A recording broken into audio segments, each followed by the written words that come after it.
free fights. I like to hang the skull and crossbones out where they belong. I have never, in studying Roy Cohn and following Roy Cohn over a quarter of a century, heard him say one thing that I disagree with politically.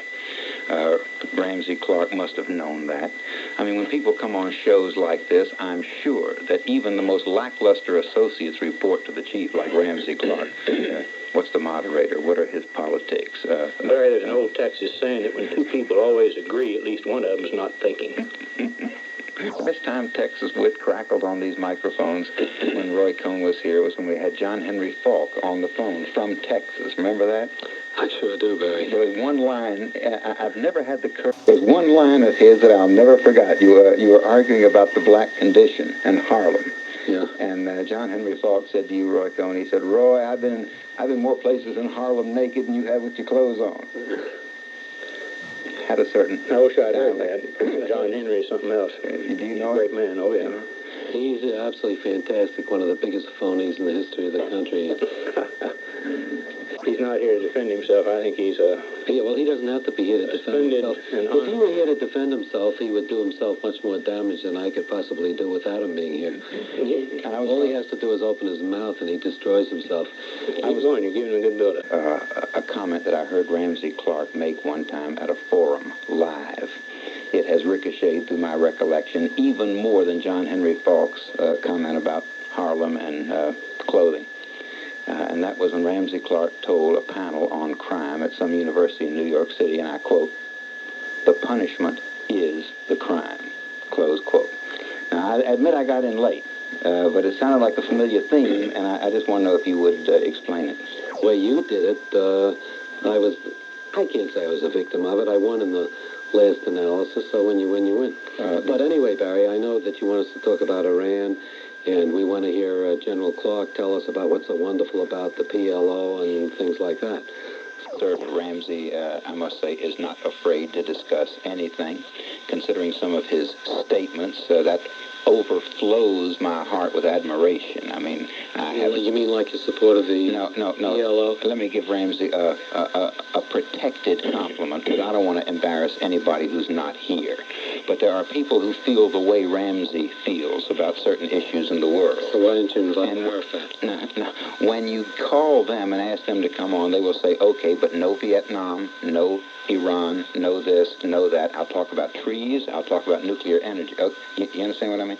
Ramsey gave me no bill of particulars saying what he would not talk about, and now the deck is clear and we may proceed. And I think Mr. Begin is on a suicide course, and I think that's a heartbreaking tragedy for all history. And we need greater compassion, we need greater courage and greater vision. There are millions of Palestinian people who, until their problems are addressed by international organizations, will cause trouble. And if you want peace, then you're going to have to recognize they exist. They are human beings, and they have rights. A form of terrorism that we have failed to adequately recognize, but there's something terrifying about living in a little village and having huge American-made jets come over and fire rockets and drop bombs on you. So people who are the predominant victims of the raids from Israel and from Colonel or Major Saad Haddad and others to provide peace for the Jordanians, to provide peace for the Israelis and other people in the area. And that's the kind of formula that will be necessary. And if you think they're all going to get killed. Okay. I totally disagree with everything that General Clark has said. I think he is an apologist for the PLO, the Palestine Liberation Organization, which is a terrorist, murdering, bomb-throwing organization which has killed people right and left, which refuses to recognize the existence of Israel. I think you're making an attack on Israel when the attack should be made on, say, Jordan and other Arab countries which have as much of a responsibility for taking care of Palestinians. Now, taking care of Palestinians is one thing, but dealing with a terrorist organization like the PLO, with roots with Gaddafi and Libya, blowers up of planes, bombers, murderers, cutthroats, who have refused to recognize the existence of Israel, which is probably the strongest ally we have in that part of the world. In taking the position you take, I think you do a distinct disservice to peace in the world and to the United States of America, because PLO established headquarters in Lebanon and in Beirut, and that was their choice. One thing you haven't mentioned is that in the last few years, 98,000 people have been killed by warfare inside and around Lebanon. Fire should not be directed against them, but should be directed against the terrorist activities of the PLO and Arafat and Gaddafi and Libya and all of their gangsters. Ashamed of it. No, not at all. You've used, every hate word you could think of. Hate doesn't solve problems, and it's always sad. Do you think the PLO solves them, General? Sad to see in a human being.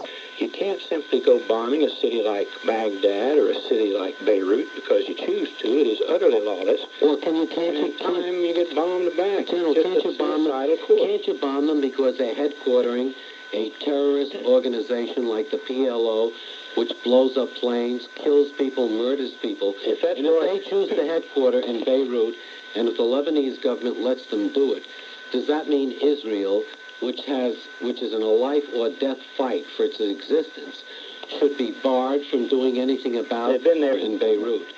The last bombing raid, and if you talk about 300 deaths, I'm telling you, statistically and proven, 98,000 deaths in the last few years.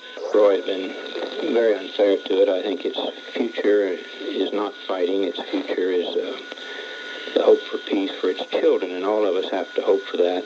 Secure peace by striking out. So the raid on Iraq was a terrible mistake that will isolate Israel in world opinion, and Israel, and you know it. The PLO doesn't Wait a have minute. capacity. PLO is no threat to Israel? Of Israel. What the needs into Lebanon, and that is a violation of international law. And you can't do that with impunity. General, you're so concerned about violations of international law. I suppose you think our defense of the anti-communist government in Vietnam was also a violation of international law. Well, it should have been. Sure it was, because you were supporting the communists against us. Of our time, for our country, was sending 500,000 young Americans with massive technological firepower to Vietnam, into Cambodia secretly and lying about it and just messing up those countries and killing 1 million or 2 people. Okay. And it's cherry pie. We have intervened in so many countries. Vietnam is the worst example of intervention. And all we go more and won, whatever that's supposed to mean, what would be left? What would be left? You got to destroy a village to save it. Is that your theory? You asked me a question, General. What would be left would probably be a free Vietnam instead of a Vietnam that's dominated by a ruthless, murdering, communist dictatorship, which is what happened. Communist Vietnam and Ho Chi Minh and North Vietnam could have destroyed and did destroy South Vietnam and everything else and subject just that many more million people to communist slavery. The B-52s, to communist slavery.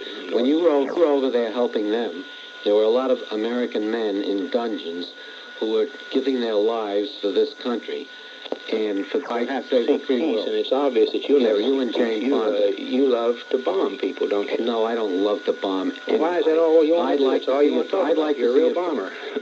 That's the big time where self-determination exists and where people I don't like communist dictatorships. I don't like the Palestinian Liberation Organization, which are a bunch of murdering terrorists trying to wipe Israel off the face of the earth. I don't really believe that Arafat would like to wipe out Israel. You're darn right I believe he would. No, it better start having a little more love, and I haven't heard much of that. Well, do you see much love, really? A little more do you see love sense, by the Ayatollah Khomeini? You visited Iran under the most difficult circumstances. Do you see love on the part of the Ayatollah Khomeini? Do you see love on the part of Mr. Gaddafi from Libya? Do you see love on the part of the PLO? I don't see love on the part of Roy Cohn, and he's right in the room, and that's distressing because we could use a little, you know. It's not such a bad idea. I love the United States, and I love an ally of ours called Israel. And that's it? Because they stand for freedom, and I don't love the Ayatollah, and I don't love the PLO, and I don't love the remnants of the Ho Chi Minh government in Vietnam. You're absolutely right. Because I can't love murderers and killers. Did the Ayatollah impress you as a figure of love? Well, I met him in Paris before he returned to Iran. Well, I wish I had that opportunity. He never would have gone to Iran. And, you know, he's an older man, and he comes from a long tradition of killers. Religious. No, Roy, that really doesn't do. I mean, I'm sorry. I apologize. He's a sweet little old fellow. No, I mean, you're not. You know, You're not even making hands and that's legs. not intelligent. And you pull people up on rooftops and chop off their heads. That's just, one of those nice guys around the world. Going on in the world, have your opinions, and enjoy political gut fighting, then as a connoisseur, may I congratulate you for listening right now. This is where it's going on. Roy Years was pointing out it's great that he's been replaced by the Ayatollah, who has a wonderful human rights record. There are still a few people who are alive and haven't had their heads chopped off. I tell you come out of 25 years of absolute tyranny and you don't find an easy time. It's okay to swing the axe for... No, it's not okay. It's absolutely wrong. And many of us have tried to put them against the Shah, and that's about all anybody knew about him. That's really all that counted. The Shah just happened to be on the side of the Western world and the United States, and was being replaced by the man you friends like the Shah, face to face, who's had rooftop executions, held 52 Americans for over a year until Governor Reagan freed them by one statement he made that he wouldn't, when he became president, there would be no ransom paid to a bunch of kidnappers and barbarians. I wanted to tell you very quickly, in Poland, in Warsaw, Tom Boland, whom you know, one of my law partners, and I were in Warsaw. We went down there for a day, and from Vienna, and... when was this? This was, say, 3-4 years ago. And there was one last hotel standing up, and they had a 5-room suite, which we got. And they explained in advance that we would have to pay the equivalent of $26 for it. And we had a newsstand in the lobby. And the people coming and going, buying the state newspaper and all of that. And when they all left, there was this little old lady behind the counter, and she looked at us. And tears were coming down her eyes. She said, "You're Americans, aren't you?" So he said, "Yes." She said, "Before I die, the only wish I have in this world is to see the freedom of America." I've never been in an Iron Curtain country that I haven't been really moved and touched by their love and really envy of what we have in this country. And that's why I suppose I have too little sympathy and lack of understanding for causes which would destroy the type of democracy which we have. I've had these experiences so often that I literally forget them. I repress them because so many people think you are inventing anti-communist propaganda. Well, you don't have to invent coconuts in South Florida, and you don't have to invent incidents such as Roy Cohn just described. Well, communism back to freedom. Power and profits, that's all. He wants neutron bombs. We're building 3 bombs today. It's a mad course. He's increased the defense budget. Oh, General, you know better than that. Absurd. What he wants is enough for us to go. He's cutting back the on world, every domestic or the program. air controllers, or anybody else. Roy, now you had that we have the strength to stand up for that. How about letting somebody else talk? We have the strength to stand up for that. If you want a dialogue, you're going to have to let somebody else talk. Well, we can talk very well. international program is a militaristic program. This is not a militaristic nation. This country was founded on principle, and it wasn't a principle of force. But when you get down to Reagan's politics, there are two elements, really. It's power and profits. That's what he believes in. Right. And the glorification of the power of violence. Well, you're in the wrong country. In international terms, one's dangerous, and in domestic terms, the other is painful. And the use of American power has been for freedom in the world. Freedom from And the best freedom from greed and force. He's based on greed. So The decision on the neutron bomb is a moral outrage against all humanity. Oh, you really? Kill Start everybody. destroying the rest. Decision on the neutron bomb is a message to the Soviet Union. They would like Don't to kill start everybody. destroying the rest of the world, because if we you want do, to. we will have the capacity to stop you from doing it. Why are we Protect the deploying United first strike States, missiles to Israel, Western Europe? and the free world. I know Ramsey would love to have that brilliant, wonderful man, Jimmy Carter, back there again. I haven't heard about him since he came out against Israel a couple of days ago, and before that I didn't hear about him for about 6 months, which was the nicest 6 months I ever had in my life. And after a heavyweight fight, the arena empties, people go home, janitors come in, they go into the ring, they take down the ropes, they roll up the tarpaulin. You don't find two members of the audience jumping into the ring and say, okay, I'll be Frazier, you be Ali. Okay, ready, bong, let's start fighting. They just don't. It's childish. That's exactly what we're going to do right now. It may, in some ways, be just as childish, but I'm kind of looking forward to it. You see, Steve Gilbert is perhaps to the left of Ramsay Clark. I am his now because liberals are in short supply. And I've always insisted they are an endangered species. We must keep some around for research, if not for breeding purposes. Well, I've never been in Poland. I don't have to have been in Poland. I was many hundreds of miles south of Poland. I was in Yugoslavia in 1956. Yeah, I know it's not Poland, but listen for a minute. Same thing. Peoples under a government that everybody despises. Now, that's the picture. People living under a government that everybody despises. There are no communists. The nearest communist to Yugoslavia was probably on some American college campus across the Atlantic Ocean. And I was walking by a record store, Jugoton, Jugoton. And you know, they had a little loudspeaker playing records from inside the store out onto the sidewalk. And I heard a record, I couldn't get over it. Walking down the street, it went like this. Koja nama Marshal Borbozama Tito, Tito, Tito, Živioza Marshal Tito, Tito, Slobodo. It was about Tito. And I said, gee, that'll be a great party record in North Carolina. I can't wait to take that to Fraternity House. I mean, none of those boys have ever been to a communist country here. I thought all that cult of the personality and picture of the leader on every wall and in every hotel room and on every postage stamp, I thought that was anti-communist propaganda. No, that's exactly what it was. And here was a record that was kind of cute. So I went in to the record store and I said to the girl, I knew how to say things like, I want and please give me, dajte mi, ja volim, molim, ploče, Tito, Tito, Tito. And the girl smiled, started to wrap it up for me. At that moment, 6 of the swarthiest, angriest Croatian men appeared. I mean, they didn't appear out of thin air. They didn't come in the front. They were there in the store. Each one was minding his own business. I didn't see all 6 of them together. But when they saw her wrapping up that record, they ganged up. See, they didn't know that I had asked for it. They knew I was an American. They thought I just asked for some typical Yugoslav music, and they thought she was giving me a song praising the communist dictator, Tito.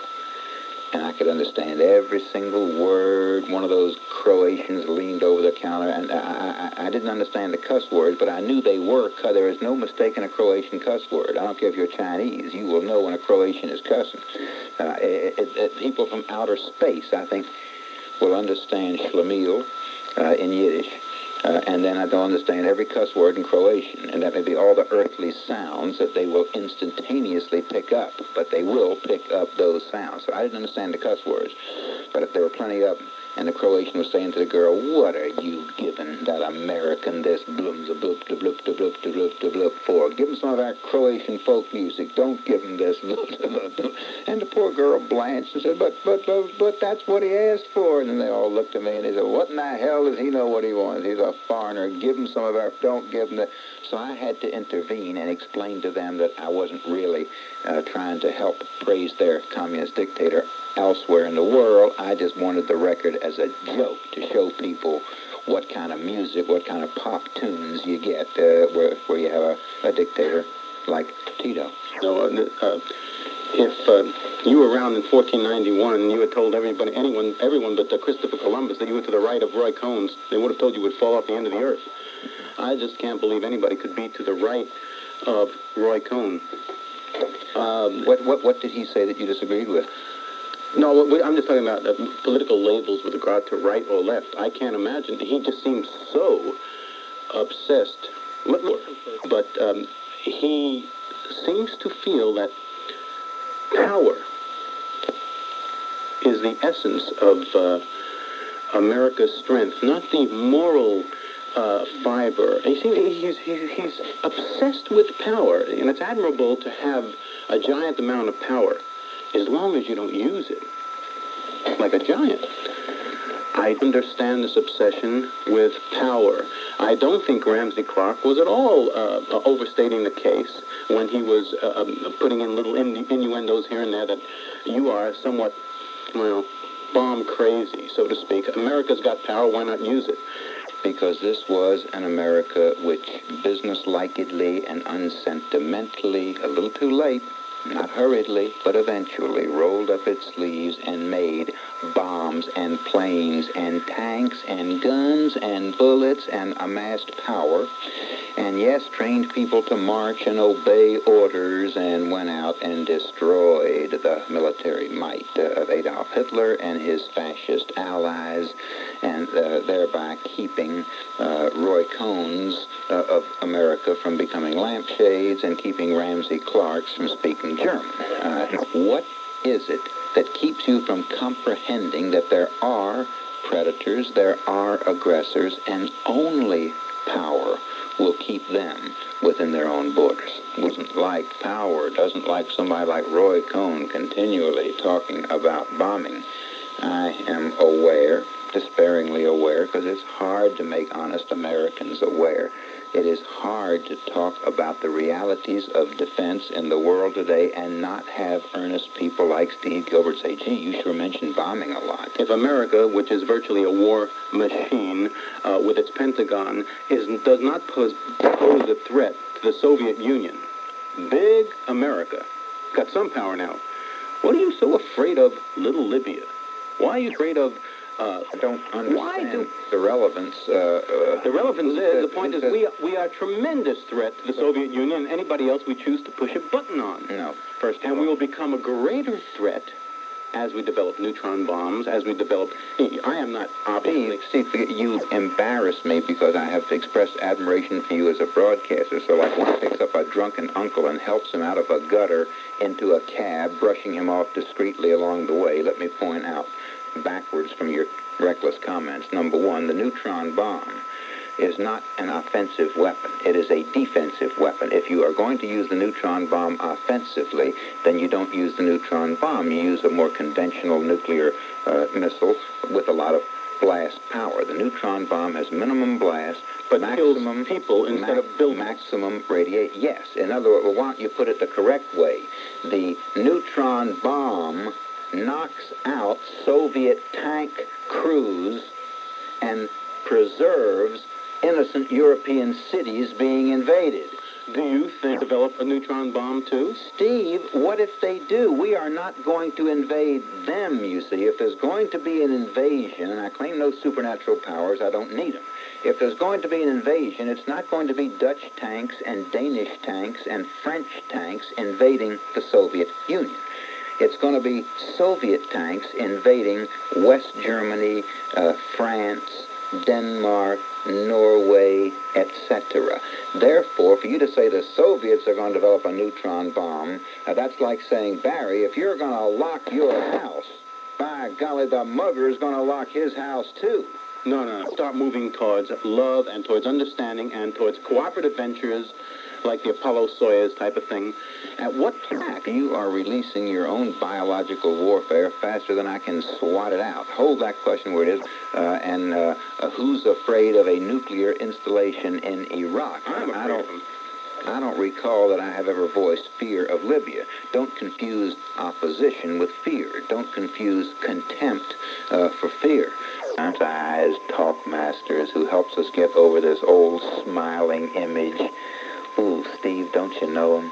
Well, let me make my point first, and then remind me of my least favorite character, and that is the guy who pretends to be a courageous talkmaster, who's always finding cowardly things to be courageous about.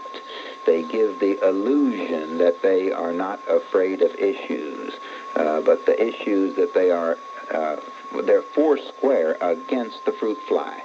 I'm uncompromisingly against the fruit fly, you know, and they know how to curl their lower lip and exude venom into a microphone. Oh, and you listen to them, you get sucked up the exhaust pipe once in a while. You get taken in by those people. You listen, all of a sudden you say, oh, man, there's a man after my heart. He really speaks out his gut. Some of them have strong opinions about Patty Hearst also. Exactly. Margaret Thatcher's a female, but because they are seeing their men go to work more. She's cracked down dramatically on the ridiculous situations of striking. There would be a strike every second or third day of some essential industry. And it's usually the housewife married to the man who's on strike who is just continually sick of seeing him on strike and not seeing a full pay packet at the end of the week. Women they're up in arms, and they're threatening, of course, to continually put a spoke in the wheel. In the case of England, one has to come to the conclusion that it's just not unions, that there may be some wider conspiracy. There is no question there's a very, very strong Marxist influence there, and those union leaders have actually said, we're not here to improve the lot of the working man, we're here to bring down the whole structure so we can then rebuild again. Dominant Stephen Dunleavy on my floor. The question that I always wanted to ask an Australian is this. I grew up in America, and we were taught Britain was fine. I grew up in an Anglophile part of America, North Carolina. Everybody there liked England who'd ever heard of it. And we never thought of, hooray, we don't belong to England anymore. That was new when I went to other parts of the country. 99% of the people were direct English descendants, and they loved England and North Carolina. But we grew up in the days of the Empire. Remember the empires? You looked at your maps, and most of the world was pink. It was British. Promise to break up any dinner. If all you want out of your educational life is a couple of hand grenades to break up dinner parties, I can give you one right now. Next time all these academagogues start talking about empire, simply take a sip of that cognac, wipe your lips with that nice damask napkin, and say, which country now do you suppose has the largest empire on earth? And let them flounder. Somebody will say, well, I guess still British. They didn't divest themselves of all of it. They did. Oh, French must have a formidable possession. No, they don't. Portuguese, forget it after Mozambique and Angola. But Russia. Now you've broken up my dinner party. Re-registered as the Russian Empire, which they inherited from the Tsar. Absolutely. But Russia has beaten me. I've lost. Russia's won. Most of the people of the world think there's a large country named Russia. It happens to be large, and they don't own anything outside their own borders. They have influence over Poland, Czechoslovakia, country. What normal colonial largest empire in the world? Beats me, Barry. Would you believe Denmark? Greenland. Blonde, blue-eyed, open-faced sandwiches. The new listener who fumbles around, finds a talk show, listens for a minute, and says, who are they? In case you are not a regular listener, if you are, you know Lev Navrozov, you know Charles Wiley. In case you are new, I will introduce them, and then we'll proceed into America's immediate future. I know. I can only say that if you favor communism, if you wish the Soviet Union well, if you despise the United States of America, find some other station because you're going to get heartburn between now and quitting time. From Lev Navrozov. What happened is that there were no Western broadcasts to Russia in the 30s. So there was nothing to jam. And the first broadcasts were the Voice of America, and they were jammed, and you sort of, just I recall those broadcasts nostalgically. They were, at least, they were conducted by people of convictions. It's sort of, just there was some passion. And I remember they started jamming after a very high-ranking Soviet engineer and inventor who knew Stalin personally defected and began broadcasting. And he sort of, he spoke in a very resolute, passionate manner, and quoted Russian poetry, and sort of, just the impact was tremendous. And they started jamming. They couldn't stomach it. That was too much. But what happened then, you understand, finally, it developed into a bureaucracy, sort of an institution for making money for a certain caste of bureaucrats. Just there are people, bureaucrats in Washington, who would undertake any job. They are sort of, they're simply bureaucrats. If you say, take, for example, Russian studies, they will undertake it without knowing where Russia is on the map. If you say, just take, let's say, studies of the Russian language, they will undertake it too. What happened is, that the upper stratum of Radio Liberty now consists of people who have nothing to do with Russia or with the Russian language or with anything Russian. They are simply professional bureaucrats who move, all over Washington by some mysterious laws of relationship and acquaintanceship. By the way, there are two stations. One station is the Voice of America, which is the official voice of the United States. And I have no grudge against it because, well, I suppose, this is an official station and they're supposed to reflect the official view of the American government. And since you see the official view of the American government was conciliatory and it was actually appeasement, starting approximately, from Johnson and up to Carter, it was natural, so to speak, that the official voice reflected that attitude. As for Radio Liberty, this is independent, so to speak. It's supposed to be, it is subsidized not by the administration, but by Congress. And it still makes it if it's funded but it's supposed to be it's supposed to be simply a free station and a free emigre station. But that's why there are two stations. One station reflects the official position, and the other station is a station for emigres where they can voice their grievances and their hopes about Russia. The case because both stations are in the grip of those absolutely indifferent officials. And, I have been blasting at them in the press, I called them, just ambassadors, everything, and they would reply something like, we have read your article or your memorandum with great interest, especially considering your outstanding credentials. Thank you very much, and so on and so forth. That's all. It's a problem of bureaucracy. Pascal. 1956. Would I have loved to have had this man's English and this man's insight, and yet as a Kremlin bureaucrat, big deal in the Soviet Union. As a matter of fact, Lev, I don't think ever was officially a Kremlin bureaucrat. You were always considered like a freelancer, even over there, weren't you? Yes, always. I never committed myself. I thought, well, everyone is immoral who lives in the Soviet regime. To my mind, you involved somehow in some sort of immorality. Even if you sweep streets, I believe you sweep streets of a totalitarian society which threatens the world. Even that is immoral. Therefore, I also was immoral because I translated Dostoevsky, and I translated Dostoevsky through Soviet official agencies, and thereby I contributed to the prestige of the Soviet regime. So this is also immoral. But at least I made a certain limit beyond which I never went. I was never on any official assignment or job or post or salary or anything like that. I was always a freelance. Let me tell you something about each other in front of everybody. Charlie, you may have thought I was just trying to blow smoke when I told you that Lev Navrozov was picked by Joseph Stalin to be the Kremlin's man in the White House. Oh, there would have been some American puppet communist president, but Lev Navrozov would have been the man reporting to Joseph Stalin. The reason is not because Joseph Stalin interviewed all 200 million Russians at the time and said, I like that Navrozov boy, he's got class.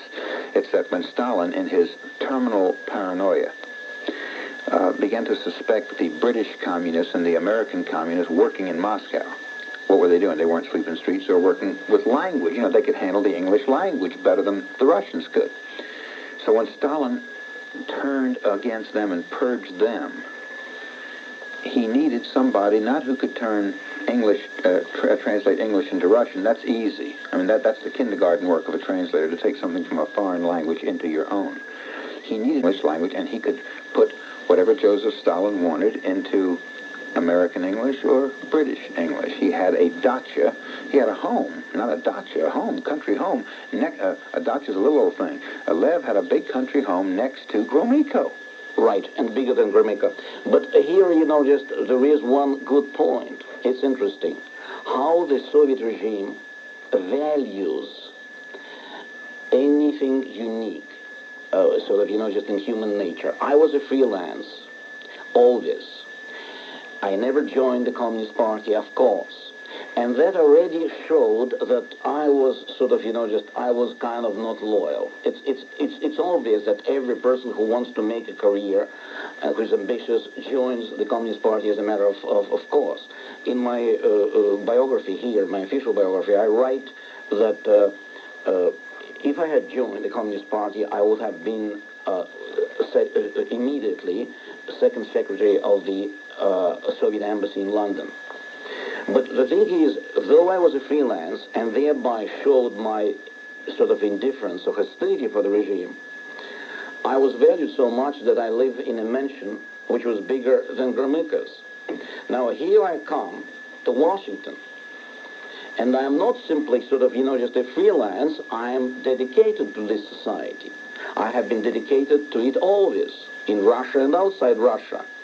And yet, I meet mostly indifference in Washington, whether it's the Democrats or the Republicans or anyone else. This is sort of, you know, just, this is the tragic irony or the tragic paradox. You see, there, I hated that society, and sort of part of my hatred showed, you know, because certainly if I'm a freelance, if I declare I don't want to, you see, to have anything to do with you, they understand, you know, why I'm so squeamish, and so on, and yet they value me so much, and value for what? For a particle, for a section of sort of my ability, a language. Here I've come, and I worked in Russia for 20 years on the problems of survival of Western civilization, on the problems of foreign policy, and so on, and no interest in Washington. And do you know whom they take instead of me? They take a certain person named Dmitry Simes, who was a minor Soviet official, and he has been writing pro-Soviet articles for 8 years.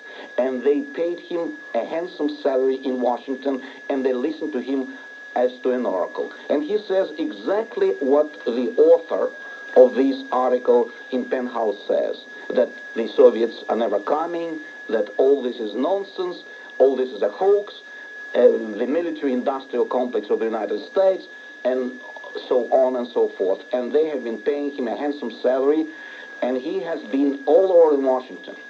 His Newsweek, in Time, in the Washington Post, everywhere. A minor Soviet official. No one. Charles Wiley was in China. I didn't believe it either. Here's the most effective anti-communist I know. As a matter of fact, I know of 4 effective anti-communists in the English language. Now, wait a minute, by golly, why did this never dawn on me like something thunderous coming up out of Hawaii? It's like a big ball of sun to me right now. I mean, I've been thinking, here I am in my little corner, maybe these are just the 4 that I know. Little corner of my eye. I watch television, I listen to radio, I read newspapers, I know what's going on around the world. There are 4 effective anti-communists in the English language, and 50% of them are in this room. The other 2 are William F. Buckley, Jr. and Bill Rusher. all of whom I have seen or spoken to within this calendar day. Okay, the Four Horsemen. You may want to give me other. Has been an anti-communist spokesman since the day I met him 15 years ago. All of a sudden, he tells me he's going to Red China. I was at 3 borders. I was at the Xinjiang border, which is deep, deep in the middle of Asia. And I was at the Manchurian frontier, and I was at the Inner Mongolian frontier, where Inner Mongolia and the Soviet Union meet with Outer Mongolia. And that you're interested in most, I think, Barry, is when I was in Xinjiang, I was at the garrison headquarters for that section of the frontier up there, and they were taking me right up to the border. And I was told later at the American Embassy that I was the first American who had been taken to the Yala Pass, which is the key invasion route into China from the Soviet Union. And they asked me to get out. Before we left Bolo, they took me up in 2 version Land Rovers, is basically what they were. And they said, as soon as we get to the forward tower, we're not stopping anywhere. We're going to drive directly to the furthest advanced post. And when we get there, please don't stay on the ground or do anything. As quickly as possible, go up the ladder, up to the observation tower. And so when we got there, boom, I got out, screeched to a halt, and I went running over, got right up. And they gave me a briefing up there. They let me look into the Soviet side, and they explained everything, what this was here. This was the city on the other side is called Druzhba, peace. And they have a rail line that comes right up to the frontier. And the Chinese were smart. They have never finished the rail line so that when the Soviets have to invade, they're going to be able to bring their stuff up to the frontier, but they can't bring any rail further because the Chinese just don't have any railroads up there. No rail line at all. But when we finished the briefing, they once again asked me, they said, please go down as quickly as possible. Don't stay around on the ground and just get right into the vehicle, and boom, we go. So down I went. We got in the vehicle, and we headed in. And we went behind the frontierways, and we had lunch at a post there, a command post. And while we were having lunch, a Chinese came in and told the commander, and as it was translated to me a little later, that just as we had left, a helicopter came in on the Soviet side with a general on it. And they're watching back and forth. And the Soviets saw me with their glasses, and they knew that this was not your run-of-the-mill Chinese going up on that tower. Mm-hmm. And they had sent back word. The Soviets were so upset about it that they sent a general out to just look across the frontier. The finality on the story is that a very short time later, the Soviets came over one night, a couple of kilometers away from that point. They came over one night, and they killed a Chinese and wounded another one. And some of the Chinese officials told me that they were absolutely sure that the Chinese were concerned, absolutely convinced that the Russians just came over to be crummy, to say, hey, you brought this foreigner up. It's bad enough we have to look at you on the other side, but who the hell was this foreigner you were bringing in? And they came over and killed a man. As punishment. Just killed a man. That's it. Killed one, wounded another, and went back. As a friendly admonition. Yeah. The Brenian was showered with favors and compliments. The thing is, that the Soviet officials are nice when just they're instructed to be nice, and vicious when they're instructed to be vicious. When they're, you see, for example, take in Washington the Soviet embassy staff which socialize, or at least, just several years ago, just when kind of socializing was at its highest. It's the wife of the New York Times critic Cliff Barnes went into raptures over some fellow who was now a Soviet official, and he was a college mate of mine. But he was the most, one of those, actually, just a dunce in class, and a very gloomy person from a village, one of those gloomy peasants. And now, you know, that socialite, that charming lady, she's very charming. She goes into ecstasies over that man because he's a high-ranking Soviet official. And she asked me, why don't you come up, you know, sometimes? I said, no, thank you. What they did, and they did this kind of stuff all the time up on the frontier in Manchuria, places like that. Whenever there's any tensions, they outgun the Chinese up there overwhelmingly. And the Chinese, and I had descriptions of this given to me by low-ranking Chinese, and I just can't believe that it was, you know, you can watch somebody's face when they're telling a story, and I can't believe that the story wasn't basically true, because the guys seemed to be telling it the way it was, and I think the translations were right, and the whole thing seemed to fit. And I heard similar stories from a couple of people. And they say that the Soviets will do such things as following. It'll be a border post with a few Chinese with some light machine gun or something in there. And two incidents that I can remember they told me about. One day, they looked across at the top of a hill off on the Soviet side. And one bright morning at sunrise, the whole top of the hill was covered with Soviet tanks and armored personnel carriers. And at a given signal, the whole thing started heading right for the frontier from a couple of kilometers away. Full speed ahead, right at the frontier, with planes and helicopters flying over. And they just roared, and the dust was flying, and these things were coming right head on, and they came right within 100 yards. Meanwhile, you can imagine what this did to those Chinese sitting there, and they would come screeching right up to the frontier, and everything stopped. The Soviet infantry get out of its armored personnel carrier, carry on little maneuvers right in front of the Chinese, and then at a given signal, everybody turn the tanks around and goes back. Another time they pulled another stunt on a different frontier up there.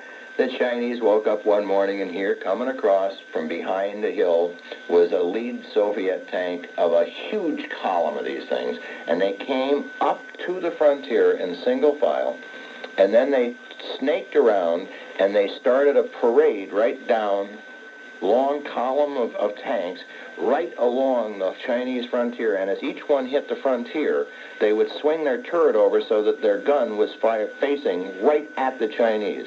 And suddenly, at a given signal, every single tank gun was fired, plus all the artillery positions along the frontier were fired, all blanks. Just absolutely scared the. Well, it's natural. These are sort of, you know, démarche exercises. In other words, sort of to influence or affect them psychically.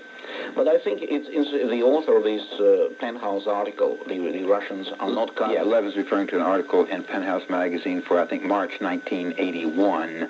The title is "The Russians Are Not Coming," and the author is our old friend Tom Gerasi. Tom Gerasi, yeah.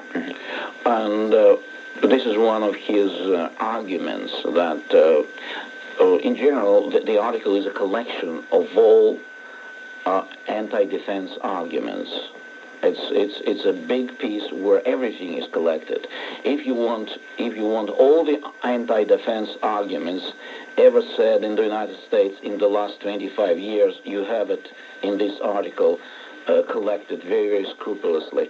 And one of the anti-defense arguments is that he enumerates a list of countries which the Soviet regime lost. In other words, it's since Soviet victories alternate with Soviet failures, the result is zero, and so there is nothing to worry about.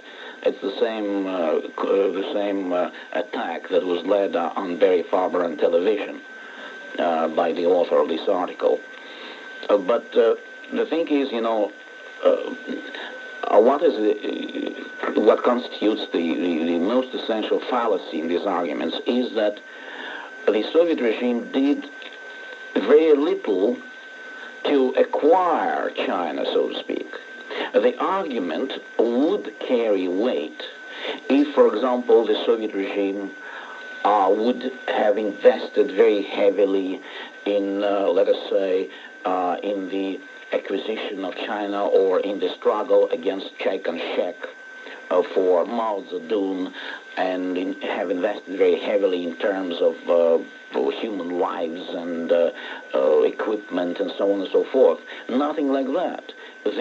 Mao Zedong, in his war against Chiang Kai-shek, old Soviet equipment, outdated equipment, and they simply, they simply dumped it. Did. Therefore, this argument that they lost China is as faulty. By the same token, you can say that they lost Mexico because they tried, if you remember, to stage a coup in Mexico, and they failed. So by the same token, you can say, well, they lost Mexico, and so on and so forth. It's the effort that they did in Mexico or in China or in Egypt is very small. Everyone knows that when, for example, in target shooting, the target is never hit all the time. It's a good case when you hit, let us say, 50 out of 100 shots. As they say in the Russian army, 50 out of 100 possible. I don't know what's the American expression in the American army, but in the Soviet army it's 50 out of 100 possible. So just the Soviets hit 50 out of 100 possible. They of course have some failures, some drawbacks. Like for example, of course, it would have been even more disastrous to the Western world if they have acquired China by having invested, very little into the process. Well, they did not. But anyway, I think that the hostility of the regime in China, just think what would have it been like for the Soviet regime if Chiang Kai-shek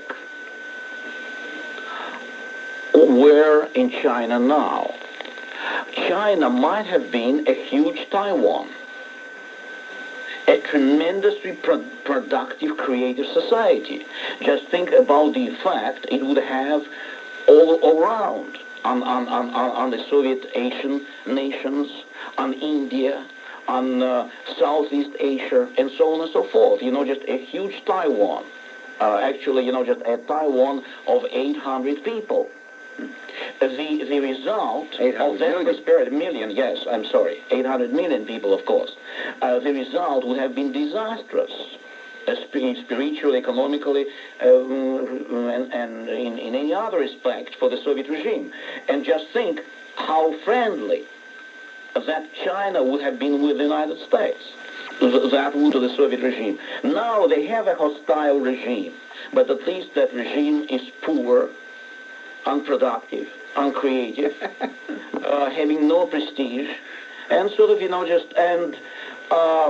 United States will always have some scruples with just with friendship with it. There will be never associations that might have been with Chiang Kai-shek's China. Therefore, by having invested that small amount of outdated equipment into the ouster of Chiang Kai-shek, I think that, Stalin did quite an important thing for his regime, contrary to what the author says when he proclaims in the usual style that the Soviet regime lost China, lost Egypt. There is an enumeration of several countries, the usual standard, Somali. It's rather ironic that Somali is mentioned. Of course, the Soviet regime cannot be friends with both Ethiopia and Somali because they sold off Somalia. Yes, they sold Somalia to get the bigger Ethiopia. And Somali is always mentioned. Watch all anti-defense articles. Somali is always mentioned, as though, just the Soviets are kind of magicians who would get Ethiopia and Somali, though they are at war with each other. That is right. They always mention this as a Soviet defeat. They lost Somalia. Of course, they didn't lose Somalia. They dumped Somalia so that they could get their neighbor, which is a much, much more powerful country. Yeah, incomparably more powerful. They simply let out, just a small fish to get away. where to get in a whale, and they say, well, what about that small fish? It's in the sea. It's now, just frolicking away from the Soviet clasp. Well, the thing is, that the number of such countries that the Soviets lost is so small that the anti-defense authors always have to mention all of them, including Somalia. When we get back together, look, revealed to us. Now, there happens to have been an article in Penthouse magazine, the issue of March 1981. In case you're not aware of it, Penthouse magazine carries an occasional picture of a woman. Is sometimes, yes, unclothed. They are sometimes completely unclothed. They are sometimes clad in nothing but a few beads of perspiration. They are buck naked as a flock of jaybirds. And look at what Lev Navrozov did. Lev, Charles, don't laugh at morality. That's what got this country in trouble. That's what got this country in trouble. People laughing at moral people. Now, Barry told me to buy a magazine because there is an important anti-defense article. I never miss any magazine with an important anti-defense article and always write a letter to the editor expressing my wish to answer it with an article of the same length. Well, my previous experience was with the Atomic Scientist, it is called. All right, the Atomic Scientist, an anti-defense article. Now, Penthouse. All right, Penthouse, I buy it. In contrast to the Atomic Scientist magazine, I have, first of all, to tear out the pages with the article and throughout the magazine, just wholesale. But the trouble is, just on those pages which I tore out and which carried the text of the anti-defense article proper, there were nudes on every page. So I have to paste, just very carefully, every nude, like this, to have text. Well, in some cases I was lucky. I could cut out. You see? In this case, I could cut it out. It's sort of... you wouldn't feel like a scholar if you had all those naked women. Yes, that's number one. But number two, I was always a great admirer of women. And though I am a plain-looking man, I was never was just a handsome, dashing fellow. Women always reciprocated. In other words, I have a special warm corner for women because it was always just my sympathizers. Even as an author, when I publish in the Russian emigre press, women are the first to appreciate my prose. So, I feel somehow sorry for women. It's first of all, I feel sorry because it's I don't know, it's destructive of more intimate relationships. It's it is true, when I saw those nudes, I saw, that they correspond to reality. There are women in real life, just in those postures. That's not that it is unrealistic, but there is something, just destructive of subtle attitudes, and so apart from being kind of squeamish as a scholar, I'm just as a human being, I have to cut it. Nevertheless, I would like to respond. Most marvelous thing I ever heard before in my life. Lev, that's marvelous. Thank you very much. But, I would like to respond to the article because it is not my intention to forbid any people to enjoy life as they think fit. If they you see, some people enjoy necrophilia, just love for corpses. I mean, that's their business, I do not share. But imagine a magazine of necrophiliacs, By the way, I'm sure that they'll be pushing that before long. We'll see. They're now into kiddie porn. I mean, they're into everything else. Yes, well, necrophiliacs, but... they're now supporters of incest, things like that. But, as an absolutely tolerant person, I admit, that some group may enjoy it privately. Of course, if corpses are available, I don't know how legally how legal the case is, but perhaps there are some available corpses.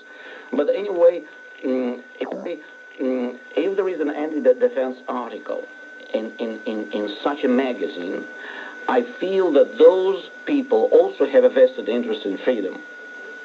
And I don't want to exclude them, so to speak, just from their interest in the survival of their society, where they could enjoy, whatever they enjoy. Therefore, I sort of, I even asked Barry to recommend the editor to write a pro-defense article and to pull to pieces, that demagogue whom they perhaps take for a profit. I think I want, like we have Lindbergh's plane in the Smithsonian Institution. I want Lev Navrozov's article in there. I want Lev to donate that that'll be Exhibit 001 in the Museum of the New American Morality, or the New American Decency, NAD, the New American Decency Museum.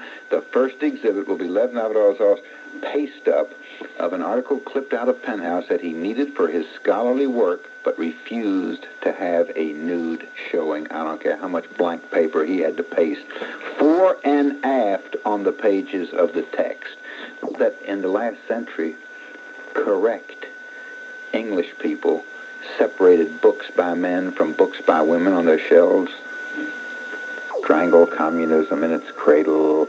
They were invaded by another Westerner, Adolf Hitler. There is a ring of bases around the Soviet Union. Can you blame them for wanting to be militarily strong? What can anybody really believe? Maybe somebody can believe. It sounds kind of nice.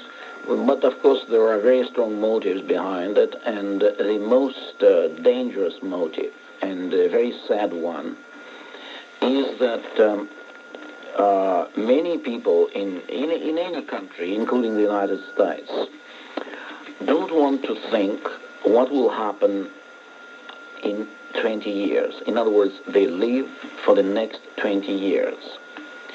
And, well, for various reasons. Those people who have no families and not interested just in posterity, so to speak, they're interested in themselves, they may be self-centered. Reasons may be various, but the fact is that some people want to live just like perhaps, just the readers, many readers of that magazine, Penthouse, they want to live for 20 years, and after us, the deluge, as the French king once said. And the thing is, this is terrible because it is, you see, the expansion of the Soviet Empire has been very slow for many reasons. We have no time, to go into the causes why it has been so slow. But it has been very slow, and perhaps it will take at least 20 years for them to digest the rest of the world. You understand? It's the process is slow. It will take 20 years. And these people say, all right, after 20 years, true enough, the United States will not exist. But why should I care? I want just my pleasures today and in the next 20 years. And then, just who cares? I'll be in a nursing home, and so on and so forth. This is very strong because when I'm asked, why should I care? It is very difficult to answer. Really, why should I care? Do I love my son, to such an extent as to just to sacrifice my time and energy, just for his future? I'm not sure. Therefore, it is a very strong motive, and it is kind of subconscious, and it is never expressed because in every society it is thought to be somehow, immoral to say, just après nous le déluge, as many of them would say. Well, yeah, you may be right in 20 years. They could take over, but a million things can happen in 20 years. I mean, we may have Martians here by 20 years. This can happen. They love the secret weapon stuff. I mean, I love it when you get some guy after you've given a speech someplace and you've talked about the growing Soviet atomic arsenal and this and that, and they always say, hey, listen, we got stuff on the drawing board somewhere that's going to stop all this stuff. They love that. They just absolutely adore the concept. And you say, well, let me tell you something. Dr. Teller, who I know, who knows more about weapon systems maybe than anybody in the world, and Dan Graham, who was the head of the Defense Intelligence Agency, and George Keegan, who was the head of Air Force Intelligence, and this guy and that guy who was this and that. They're more frightened off mic and when they're not writing and when they're not talking publicly than they are on. And if these men don't know about all these secret weapons that are going to somehow save us, now they're sure they're working on things to counter, but obviously so are the Soviet Union. And so I think that these people want to. How long did we hear that we were going to be saved by the bayonets of the People's Liberation Army in China? I mean, before we had this new era of goodwill between the Soviet Chinese and the Americans, we heard all the time that if we could just come to some kind of agreement with the Chinese, why might the Chinese millions would be marching into the Soviet Union. They would never have dared to move into Afghanistan if the Chinese Reds were on their border and so on. Well, of course, that turned out to be nonsense. But they will grab at any straw to justify what in the deepest recesses of their mind is what you're talking about. But they wouldn't admit that to themselves, Lev. So first of all, it's derogatory, so to speak. Some people confess, just the rare cynics will say, I don't care. Why should I care? Privately, people do confess. Just it's sort of harmful. Colleagues of my wife, she works at a publishing house. They privately say, excuse me, I don't care. Why should I care? So I'm 45. Why should I care what you say yourself? The process is slow. Why should I care what will happen, to the country when I'm a dithering man in a nursing home, and so on and so forth, half conscious or, unconscious, and so on and so forth. It's evidently, you see some people have a kind of continuity, some interest in posterity, in mankind, their family, and so on. And some people simply, they're interested, I want mankind to be free somehow. For God knows why. It's a kind of religion. And others people are not interested. They sort of, why should I sort of mankind? All right, let my mankind burn. But of course, another motive, perhaps not so strong, but also rather pervading, is that in the United States, as in every country, there are sort of one group consists of the military, of course, with intelligence and government, and sort of, pillars of society. And the other group are sort of, just militant civilians. They hate the military. It's sort of, it's in every society like that. I hate the military. Just everything is, and they're afraid, of course, that sort of, that the admission of the threat would mean the importance of the military. For example, take some newspapers. Their importance will go down. In the 60s, they enjoyed their heyday. That was their power of media was unprecedented. And the military was invisible. When I came in 1972, I didn't see just a single military person. So, the army seems to have been disbanded. Never on television. A military man in uniform. Impossible. And of course, it's the struggle between between social groups and even sometimes just nationally somehow colored. Dr. Edward Teller is on the board of Lev's Center for the Survival of Western Democracies. I said once upon a time that this is the most important institution in the Western world. I believe it because I see no other institution as directly aimed at the bullseye of survival of Western democracies. There's a very about Lev Navrozov's Center for the Survival of Western Democracies. You will never be asked for money, but if you want material, you may simply write Democracies. Care of me, Barry Farber, Box 121, Times Square Station, New York. Let me do it again. I guess I coined the phrase. I call it the bridge on the River Kwai syndrome.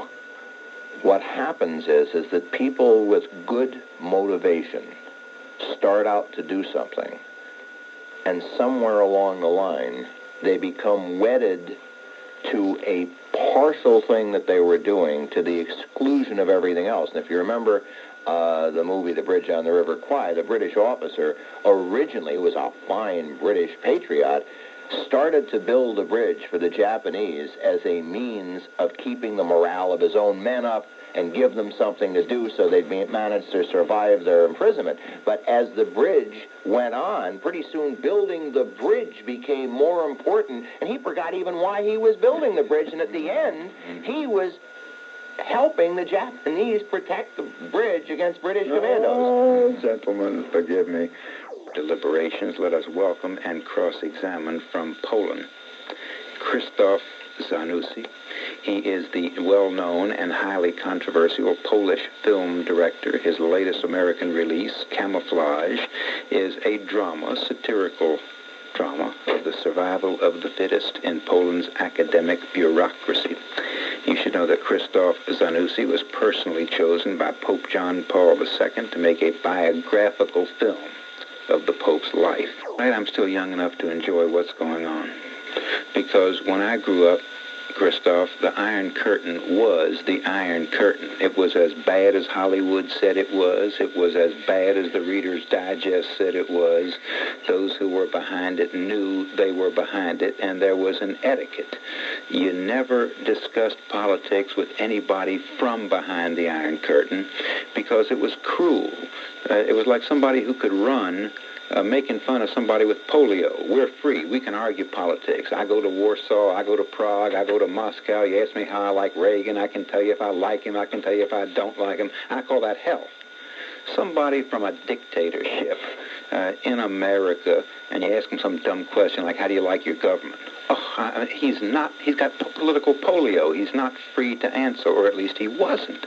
Now, you Poles changed the rules. And I'm just curious for you to give us a few of your observations on what... I've been brought up on the other side of the Iron Curtain, as you call it. So I have the same memories, and we belong more or less to the same generation. And I remember the joke that whenever you say about the possibility of criticism of the government, the answer was, we have the same possibility. You may criticize President Reagan, and I may criticize President Reagan as well. Even if...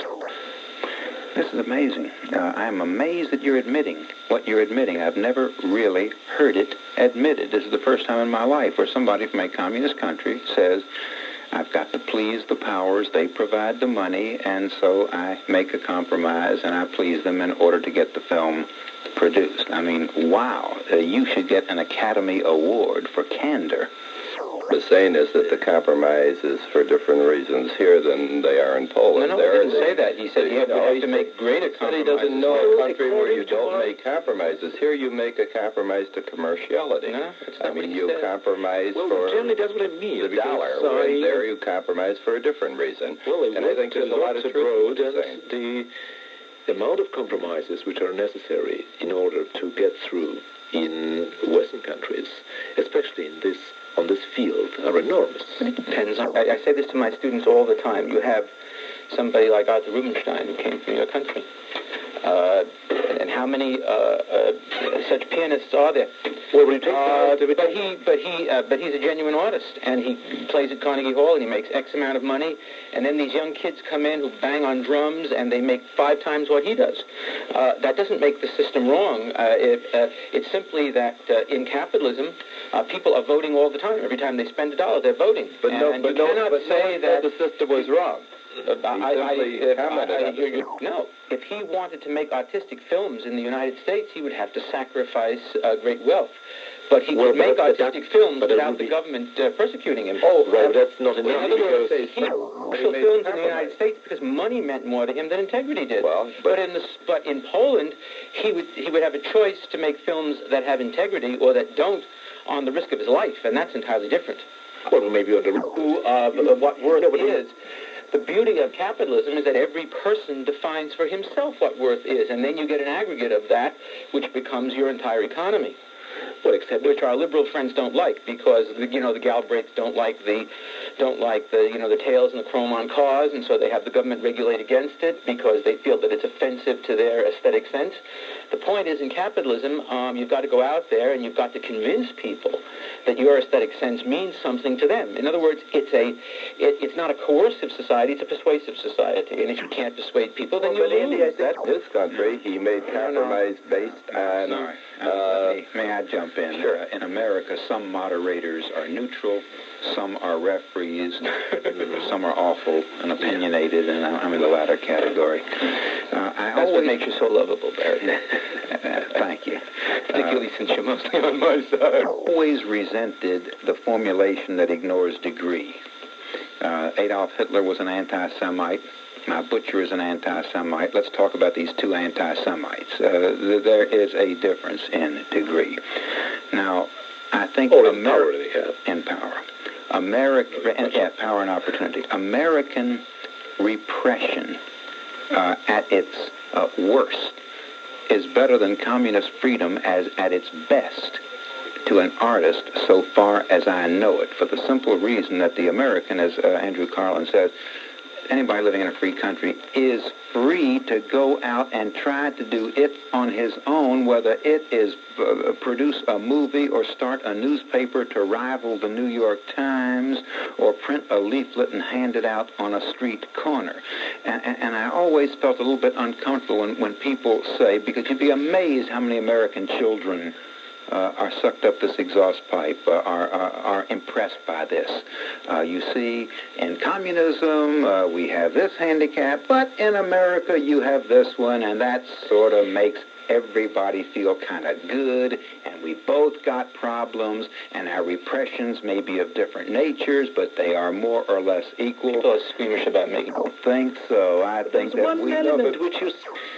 If the Communist Party ever took over America, it would not be good for me personally. I am on the record for too long as being too hostile to that entire system. If they took over and they got their hands on me, you would think the Ayatollah was all of a sudden the left wing of the Liberal Party. Solidarity movement, and yet we could cheer on a president breaking a union here.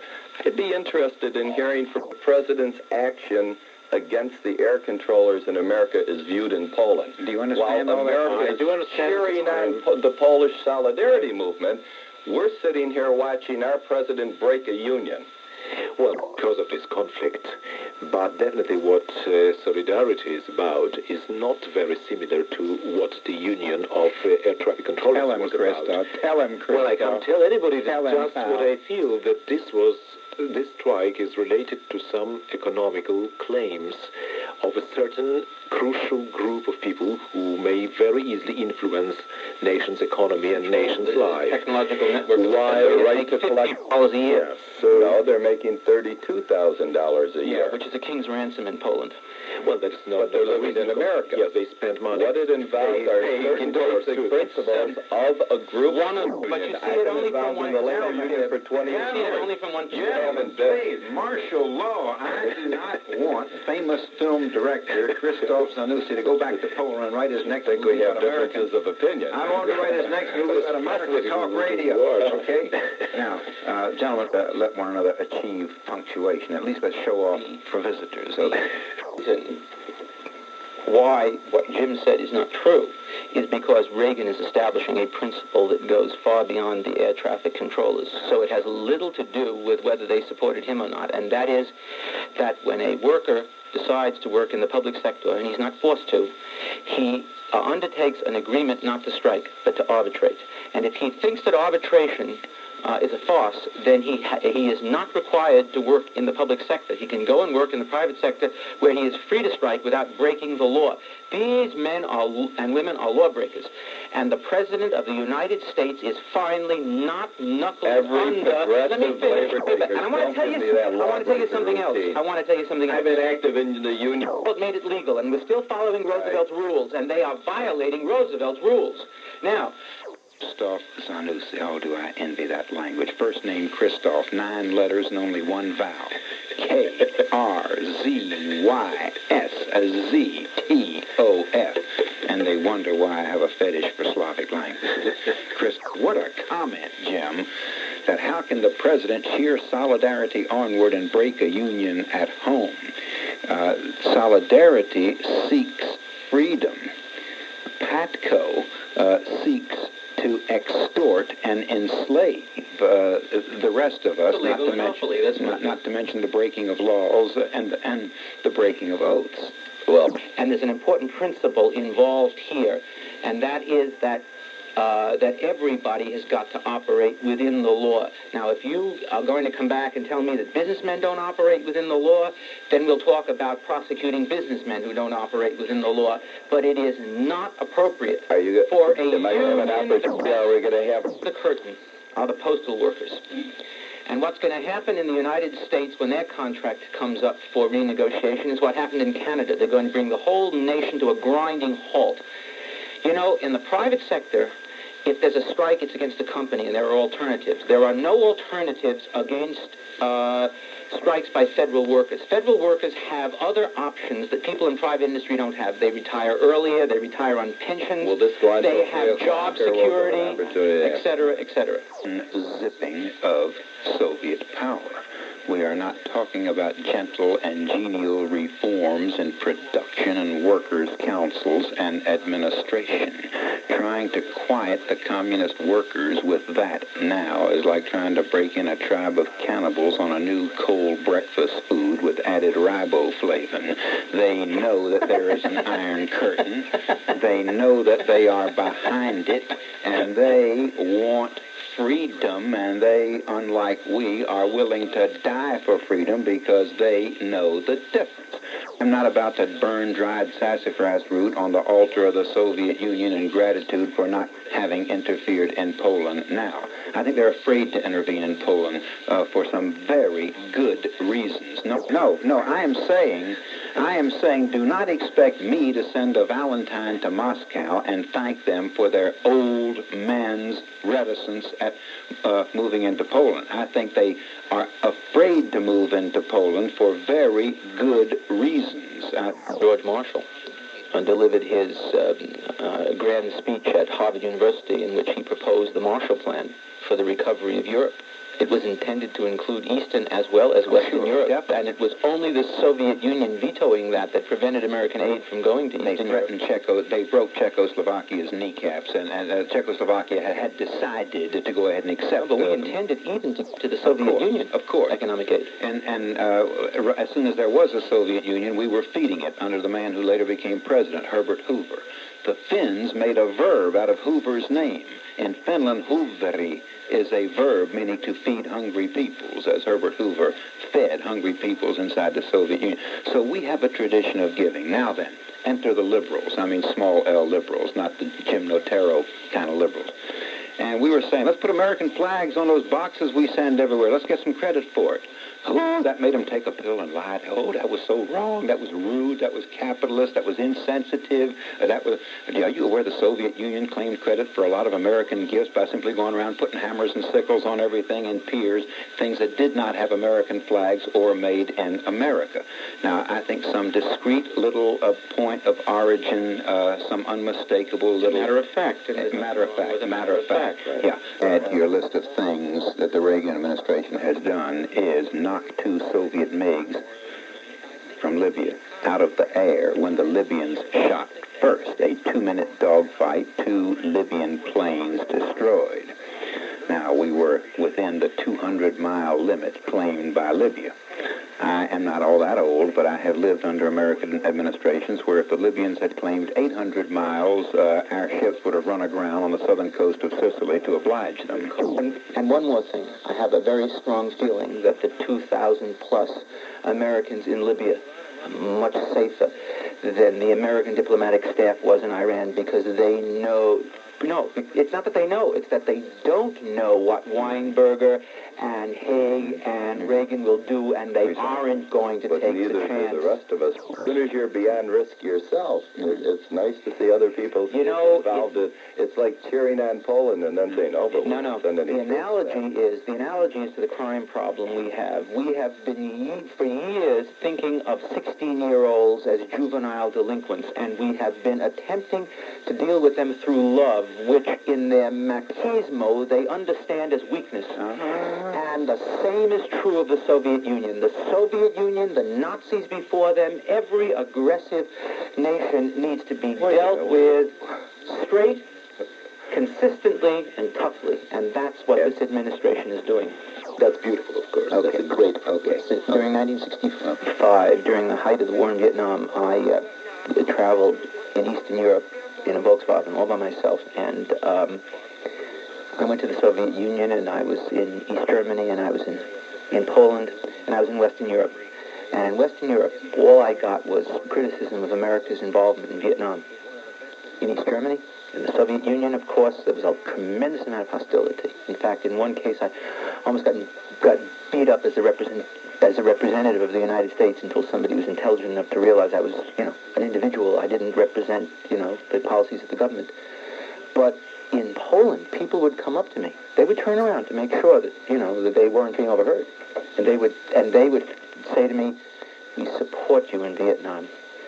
We identify with you. We are glad that you are preventing the spread of communism in Southeast Asia." Now, this may not be your view, but now I'm talking from experience. I'm talking about what happened to me, whether these people were representative of the Polish people or only a certain kind of person would walk up to an American and make a comment like that. But by the 50s, by the hundreds, it was only in Poland that people came up to me and said to me, "We support what you're doing. We hate the Soviet Union, and we want to see the United States limit Soviet power as much as possible."